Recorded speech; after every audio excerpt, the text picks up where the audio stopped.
کہ زکوٰۃ دینی ہے فقیر کو، مسکین کو، قرض دار کو، اور میں اس کے مقابلے میں آپ کا یہ ذہن بناؤں کہ ان کو زکوٰۃ دینا زیادہ افضل نہیں ہے، میری تنظیم کو زکوٰۃ دینا زیادہ افضل ہے، چونکہ میری تنظیم دین کا کام کر رہی ہے، اللہ جس کو قرار دے میں اس سے زیادہ افضل کسی اور کام کو قرار دینا شروع کر دوں، تو یہ شیطانی وہی صفت ہے جو اللہ کے حکم کے آگے اپنے ذہنی مفروضوں کے اوپر کسی غیر چیز کو، کسی غیر معمور چیز کو افضل قرار دینے پر تل جاتا ہے۔ لہٰذا یہ بہت بڑی بدعت ہے، اللہ تعالیٰ اس سے محفوظ فرمائے۔ لاکھوں کروڑوں اور اربوں روپیہ لوگوں کا تنظیموں کے پاس چلا جاتا ہے، اور ایسی تنظیمیں جو کسی فقیر کی مدد نہیں کرتی، اپنی تنظیم کے کام کرنے کے اوپر پیسوں کو لگا دیتے۔ انا للہ و انا الیہ راجعون۔ اللہ کے رسول صلی اللہ علیہ وسلم کی ساری حیات طیبہ کو دیکھ لیجئے، اللہ کے نبی علیہ السلام کے زمانے میں دین کے کام کی جتنی زیادہ ضرورت تھی اتنی ضرورت آج کیا ہوگی؟ اس وقت تو دین ابھی چل رہا ہے اور آگے بڑھ رہا ہے، لیکن کبھی بھی اللہ کے نبی علیہ الصلوۃ نے زکوٰۃ کے پیسوں کو جمع کیا ہو اور ان کے ہیلے کر کے دینی کاموں میں لگا دیا ہو، ایسا بالکل نہیں ہوا، بلکہ زکوٰۃ فقیروں کو ہی دی جاتی تھی۔ جو اللہ نے مصرف بیان کیے ہیں اسی مصرف میں زکوٰۃ دی جاتی تھی، دی جاتی رہے گی۔ کوئی تنظیم والا آپ کا لاکھ ذہن بنائے، خدا کا واسطہ ہے اپنے آپ کو محفوظ رکھے اور اس ہتھ کنڈوں سے بھی اپنے آپ کو بچائیں کہ نہیں وہاں زکوٰۃ دینا افضل، جو حکم اللہ نے دیا اس سے افضل حکم کوئی نہیں ہوتا۔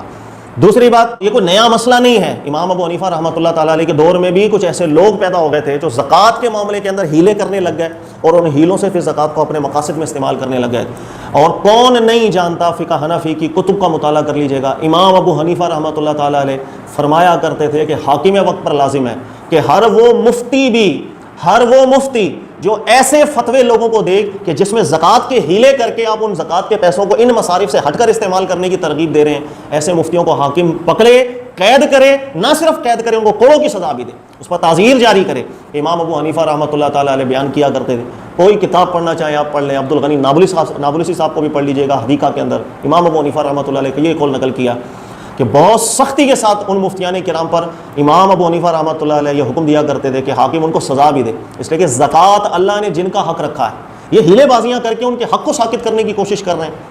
انا للہ و انا الیہ راجعون۔ اس کے علاوہ میں ایک فتویٰ آپ کو فتاوی رضویہ سے امام احمد رضا خان صاحب کا، ان کا بھی بیان کر دیتا ہوں تاکہ آپ کو ایک بات سمجھ میں آئے کہ کچھ لوگوں نے آپ سے سوال یہ کیا کہ ہم نے ایک ایسا نظام بنایا کہ ہمارے پاس لوگوں کے زکوٰۃ کے پیسے آتے ہیں، تو ہم نے ان زکوٰۃ کے پیسوں کو جمع کر کے ایک ایسے جگہ پر، ایسے کاروبار میں انویسٹ کر دیا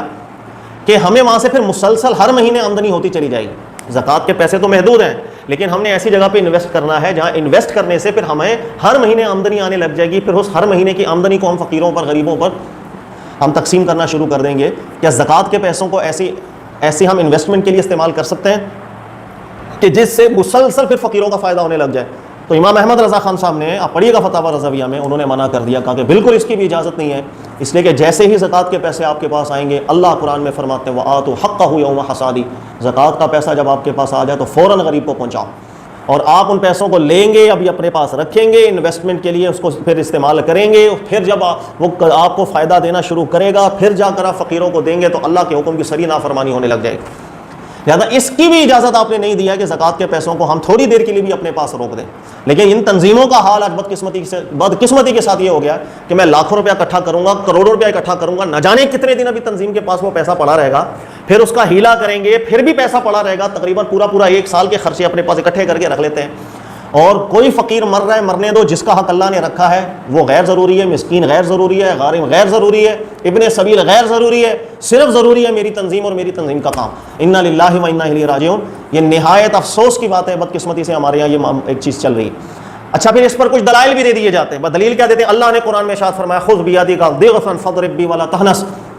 قرآن پاک میں واقعہ ذکر ہے، اللہ کے نبی حضرت ایوب علیہ السلام نے ایک دفعہ قسم کھا لی تھی اپنی زوجہ کے حوالے سے کہ میں آپ کو 100 کوڑے ماروں گا، تو اللہ نے قرآن میں فرمایا کہ آپ 100 تنکوں والا ایک جھاڑو لے کر آپ وہ مار دیں، آپ کی قسم بھی پوری ہو جائے گی اور اس کو تکلیف بھی نہیں ہوگی۔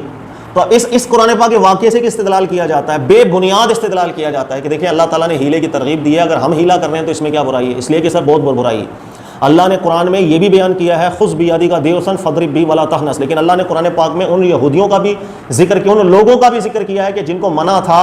کہ ہفتے والے دن شکار نہیں کرنا، پھر وہ ہیلے بازیاں کر کے شکار کر رہے تھے اور مچھلیاں پکڑ رہے تھے، ان پر عذاب بھی آیا تھا۔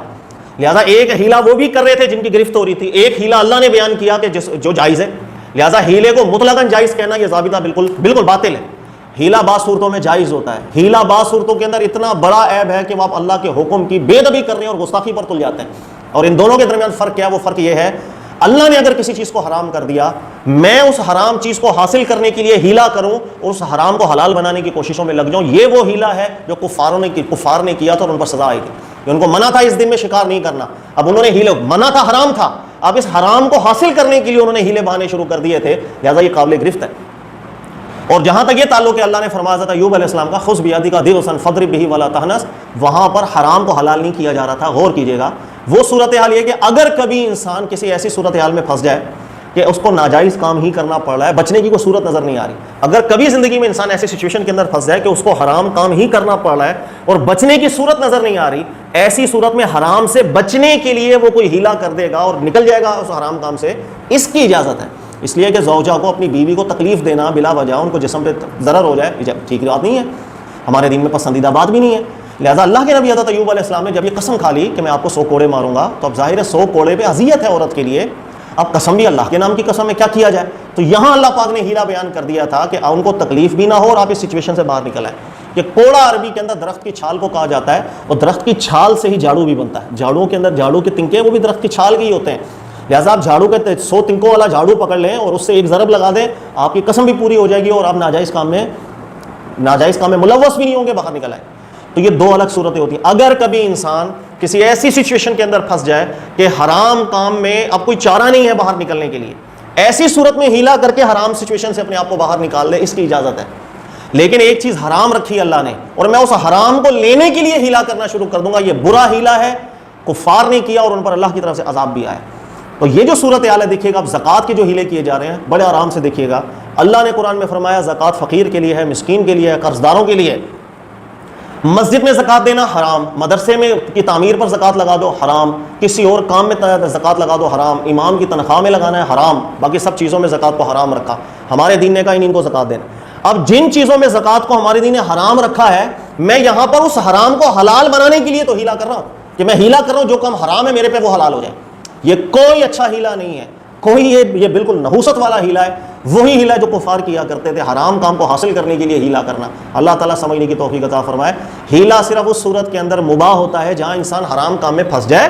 کوئی صورت باہر نکلنے کی نظر نہ آ رہی ہو، اب وہ کسی چیز کا ہیلا کر کے اپنے آپ کو حرام سچویشن سے بچا لے۔ ایسا نہیں ہے کہ حرام کام حاصل کرنے کے لیے ہیلے بازیاں کر لیں۔ لہٰذا ایسی تنظیمیں کہ جو اپنے تنظیمی امور کو سر انجام دینے کے لیے زکوٰۃ لے رہی ہیں، ہیلا کر رہی ہیں، ہرگز ان کو زکوٰۃ نہ دی جائے۔ اللہ کا خوف کریں، وہ تنظیمیں بھی اللہ کا خوف کریں، زکوٰۃ دینے والے۔ اللہ نے جن کو زکوٰۃ دینے کا حکم دیا وہی افضل ہے، وہی حکم ہے۔ واللہ علیم حکیم، اللہ زیادہ جاننے والا ہے۔ آج کوئی شخص کھڑا ہو کے بولے نہیں یہاں تنظیم کو زکوٰۃ دینا زیادہ افضل ہے، وہ اللہ کے مقابلے میں اپنے آپ کو زیادہ علم والا کہہ رہا ہے، آسان الفاظ۔ اللہ تعالیٰ سمجھنے کی توفیق دے۔ جزاک اللہ۔